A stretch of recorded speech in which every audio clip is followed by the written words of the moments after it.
नमस्कार दोस्तों, मैं दीपक शर्मा अंग्रेश आपका स्वागत करता हूं द लीगल चैम्बर में। अब दोस्तों, आज की इस वीडियो के अंदर हम प्रतिकूल कब्जा कानून यानी कि एडवर्स पोजेशन लॉ से रिलेटेड फरवरी 2024 की एक बेहद बड़ी जजमेंट यहां पर आप लोगों के लिए लेकर आए। देखिए दोस्तों, अक्सर लोगों के मन में परेशानी रहती है जब उनकी संपत्ति पर कोई दूसरा व्यक्ति कब्जा कर लेता है। अब बाद में उन लोगों को इस बारे में जानकारी होती है कि यहां पर कोई प्रतिकूल कब्जा कानून भी होता है, जिसके तहत एक कब्जाधारी संपत्ति पर कब्जा जमाकर मालिकाना हक भी पा सकता है। अब दोस्तों, अगर मैं आप लोगों को बोलूं कि कब्जाधारी चाहे कुछ भी कर ले, वो कभी भी आपकी संपत्ति का मालिक बन ही नहीं सकता, तो क्या आप मेरी बात पर यकीन करेंगे? देखिए दोस्तों, आपको मेरी बात पर आज यकीन करना ही होगा, क्योंकि आज ये वीडियो पूरी तरीके से प्रतिकूल कब्जे को खत्म करने के लिए यहां पर मैं लेकर आया हूं। यानी कि आज की वीडियो में मैं हर एक समस्या का समाधान सुप्रीम कोर्ट और हाई कोर्ट की जजमेंट के साथ आपको दूंगा, ताकि आप कोई भी सिचुएशन में फंसे हो, आपके केस में कभी भी कब्जाधारी संपत्ति का मालिक बन ही ना सके। अब दोस्तों, अगर आप लोगों को हमारी ये वीडियोस अच्छी लगती हैं, अगर आप लोगों को हमारी तरफ से किए गए एफर्ट्स अच्छे लगते हैं, तो मेरा आप लोगों से अनुरोध है, इस वीडियो को आप लाइक जरूर करें, ज्यादा से ज्यादा शेयर जरूर करें और अपना वैल्यूएबल कमेंट तुरंत कमेंट सेक्शन में लिख दें, ताकि मैं लगातार आप लोगों के लिए इसी प्रकार से इंफॉर्मेटिव वीडियोस यहां पर लाता रहूं। तो चलिए दोस्तों, अब आज की इस वीडियो को हम ज्यादा लंबा ना करते हुए आज की इस वीडियो को स्टार्ट करते हैं।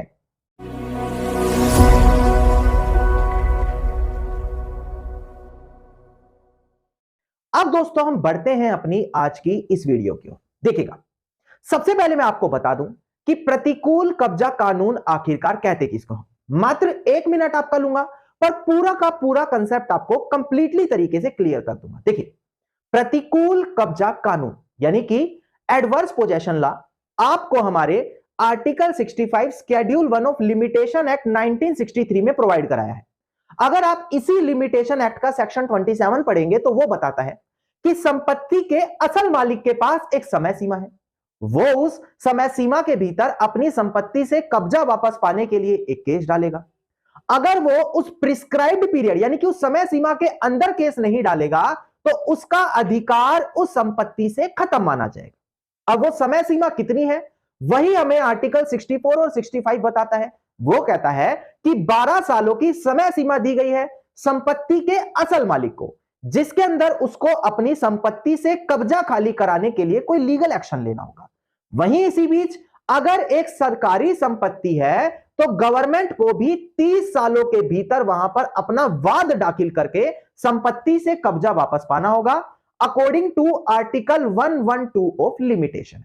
इसी को कहा जाता है प्रतिकूल कब्जा कानून यानी कि एडवर्स पोजेशन लॉ। अब दोस्तों, लोगों के मन में यह परेशानी और कंफ्यूजन रहती है कि केवल कब्जा कर लिया तो हमारी संपत्ति हमारे हाथ से निकल गई। जी नहीं दोस्तों, केवल कब्जा कर लेने से कभी भी कोई संपत्ति का मालिक नहीं बनेगा।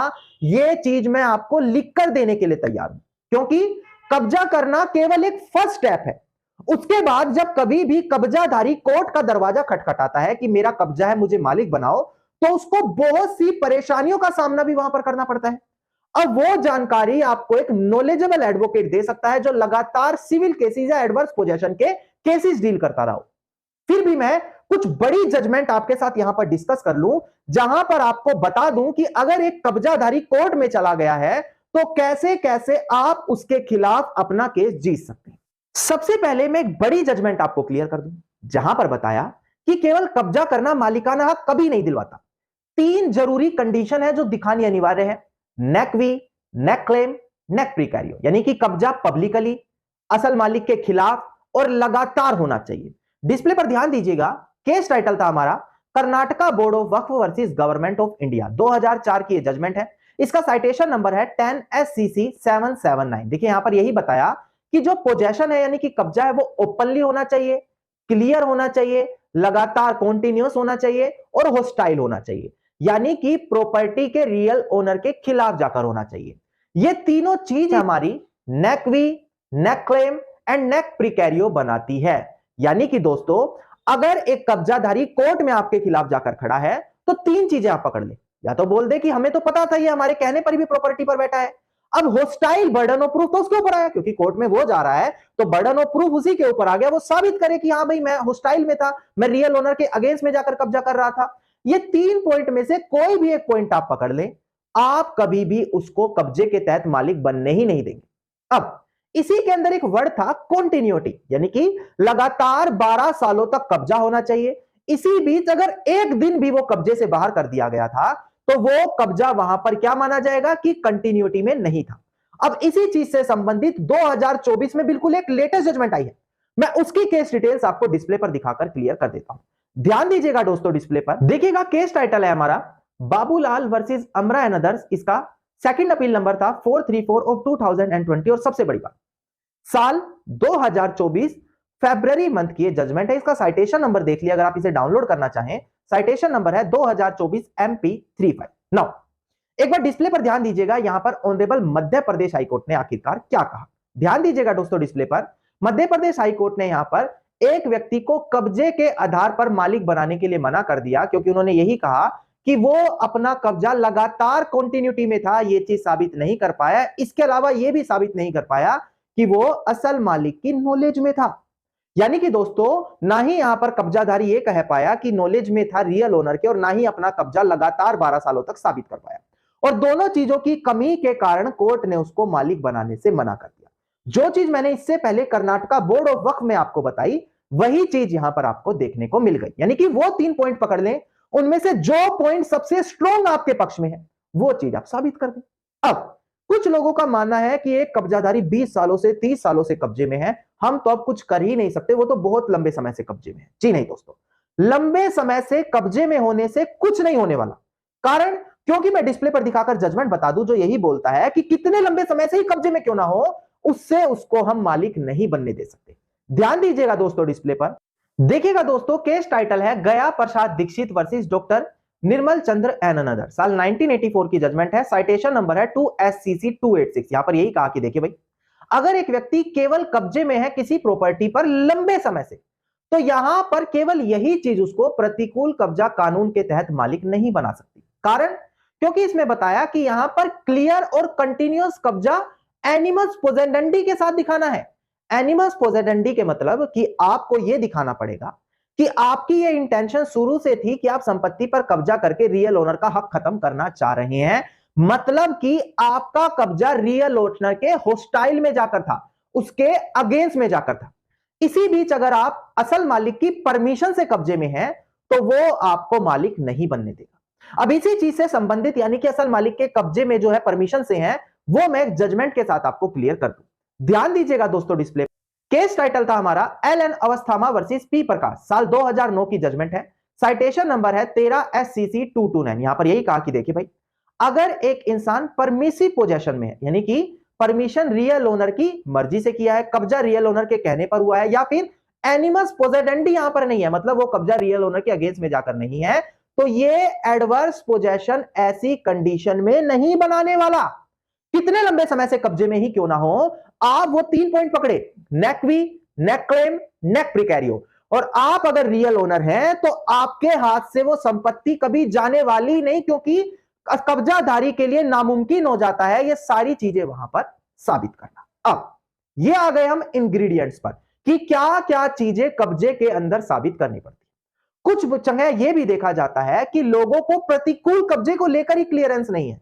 जैसे कि मैं आपको बताऊं, ऑनरेबल सुप्रीम कोर्ट साहब बोल चुका है, अगर एक केयर टेकर है, यानी कि वो व्यक्ति जिसने संपत्ति का ध्यान रखा था, देखरेख करता था, उसके मां बाप, उनके बच्चे, या वो वहां पर टीनेंट था, किराएदार था, तो वो कभी भी उस पर प्रतिकूल कब्जे का दावा कर ही नहीं पाएगा। अब डिस्प्ले पर ध्यान दीजिएगा, इसका केस टाइटल भी मैं आपको क्लियर करके दे देता हूं। ध्यान दीजिएगा दोस्तों, डिस्प्ले पर केस टाइटल है हमारा Himalaya Vintrade private limited versus MD Zahid. इसका साइटेशन नंबर देखिएगा पहले आप, 2021 SC 479, और इसकी डेट ऑफ जजमेंट है 16 सितंबर साल 2021। यहां पर डिस्प्ले पर देखिए, यहां पर यही कहा गया दोस्तों कि केयर टेकर और जो सर्वेंट है वो कभी भी लंबे समय से कब्जे पर होने से किसी प्रकार का अधिकार उस संपत्ति पर नहीं जता सकते, यानी कि प्रतिकूल कब्जा कानून उनके लिए बना ही नहीं है। यह चीज भी आपके लिए बड़ी राहत का काम करेगा दोस्तों। इसके अलावा दोस्तों, कई बार यह देखा जाता है कि एक व्यक्ति दो तरीके से केस जीतने की कोशिश करता है। या तो वो ये बोलता है कि मेरा इस पर कब्जा है, दूसरी तरफ ये बोलता है कि मेरे पास और कुछ दस्तावेज भी है जिसके तहत मैं मालिक हूं। यानी कि वो अपने आप को या अपने परिवार वालों को मालिक भी बताना चाहता है, साथ ही साथ वो अपने आप को कब्जे के तहत भी मालिक बताना चाहता है। तो ऑनरेबल सुप्रीम कोर्ट साफ मना कर चुका है कि एक चीज में दोनों चीजें नहीं चल सकती। या तो आप अपने आप को कब्जाधारी बोलोगे या आप अपने आप को मालिक बोलोगे। अब पहले मैं टाइटल क्लियर कर दूं ताकि आपको कंसेप्ट ज्यादा बेहतर तरीके से क्लियर हो। देखिएगा दोस्तों डिस्प्ले पर, केस टाइटल है हमारा Narasamma versus A Krishnappa dead through legal representative. इसका सिविल अपील नंबर है 2710 ऑफ 2010। और ध्यान दीजिएगा यहां पर ऑनरेबल सुप्रीम कोर्ट ने यही कहा कि भाई अगर एक इंसान संपत्ति पर यह बोल रहा है कि हमारा टाइटल भी बनता है और वो ये बोलता है हमारा प्रतिकूल कब्जा भी है, तो दोनों चीज एक साथ कोर्ट के सामने नहीं आएंगी। ठीक इसी प्रकार से अगर एक बोल रहा है कि मेरा इनहेरिटेंस राइट भी बनता है, यानी कि बोल देता है मेरे दादा परदादा की जमीन है, मैं उस पर उत्तराधिकारी भी हूं, और दूसरी तरफ बोलता है कि मेरा प्रतिकूल कब्जा भी है, तो ऑनरेबल सुप्रीम कोर्ट यह भी बोल चुका है कि ये दोनों की दोनों चीजें भी एक साथ नहीं होगी। अगर आप कब्जा बोल रहे हैं तो कब्जा होस्टाइल होगा, और टाइटल और अगर आप इनहेरिटेंस दिखाना चाहेंगे मतलब उत्तराधिकारीपन, तो दोनों चीज वहां पर उसे होस्टाइल नहीं बनने देगी। यह चीज मैंने आपको रेलिवेंट जजमेंट के साथ डिस्प्ले पर दिखाकर क्लियर कर दी दोस्तों। अब दोस्तों कई बार यह देखने को मिला है जब एक कब्जाधारी कब्जा तो कर रहा है पर वो उसी तरफ दूसरी ओर जो असल मालिक है उसको मालिक ही नहीं मान रहा, या फिर वो किसी को मालिक मानने के लिए ही तैयार नहीं है।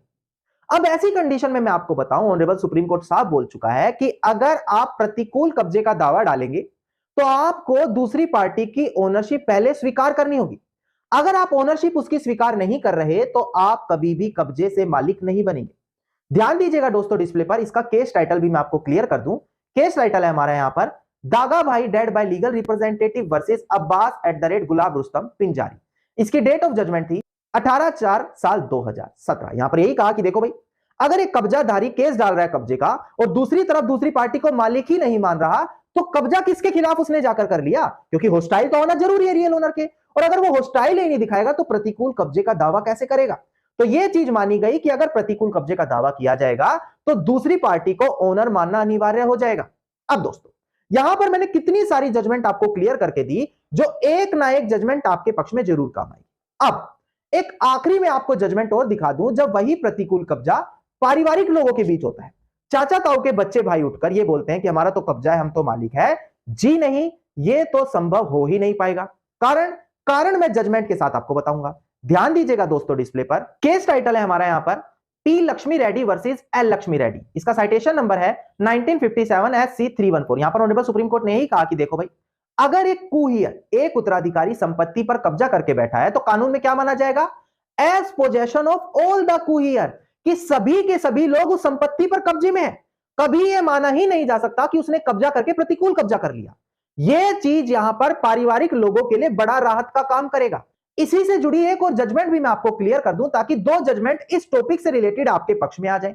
ध्यान दीजिएगा दोस्तों डिस्प्ले पर, देखिएगा केस टाइटल है अन्ना साहिब बापू साहिब पाटिल वर्सेस बलवंत एलियास। यहां का साइटेशन नंबर है हमारा 1995 SC895। यहां पर ध्यान दीजिएगा सुप्रीम कोर्ट ने यही हेल्ड किया कि कई बार पारिवारिक लोग क्या करते हैं, सभी की सभी संपत्ति पर अपने नाम से दाखिल खारिज म्यूटेशन जमाबंदी करवा लेते हैं और ये बोलते हैं कि देखो हम ही लंबे समय से कब्जा करके बैठे हैं, हम ही रेंट ले रहे हैं, हम ही सारा रिवेन्यू ले रहे हैं। तो ये चीज होस्टाइल एक्ट नहीं होती। मतलब अगर वो इस चीज को यूज करके ये बोलते हैं हमारा प्रतिकूल कब्जा हमारा होस्टाइल है, यहां पर वो होस्टाइल एक्ट वहां पर साबित नहीं करेगी, क्योंकि कानून में यह बोला जाता है कि एक कुहियर अगर संपत्ति पर कब्जा करके बैठा है तो सभी कुहियर का वहां पर कब्जा है और वहां पर वो ट्रस्टी की तरीके से सभी वारिसों की तरफ से संपत्ति पर कब्जा करके बैठा है। यानी कि दोस्तों पारिवारिक संपत्ति के केस में यह चीज और मुश्किल हो जाती है कि कोई कब्जा स्थापित करके वहां पर अपना मालिकाना हक पाले।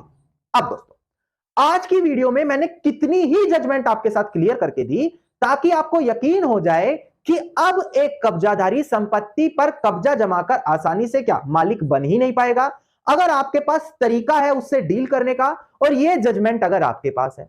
अगर आपको मेरी तरफ से किए गए एफर्ट अच्छे लगे तो इतना सा अनुरोध है, वीडियो को तुरंत लाइक करें, अपना कमेंट जरूर करें कि कब से हमारे साथ जुड़े हैं, कैसी लगती हैं आपकी हमारी वीडियोस, किस टॉपिक पर वीडियोस चाहते हैं, ताकि आने वाले समय में आपकी रिक्वेस्ट के अकॉर्डिंग हम वो वीडियो लेकर आए। अगर आप इसी प्रकार की इंफॉर्मेटिव वीडियोस रोजाना ही पाना चाहते हैं तो चैनल को सब्सक्राइब करके नोटिफिकेशन बेल आइकन आप जरूर दबा दें।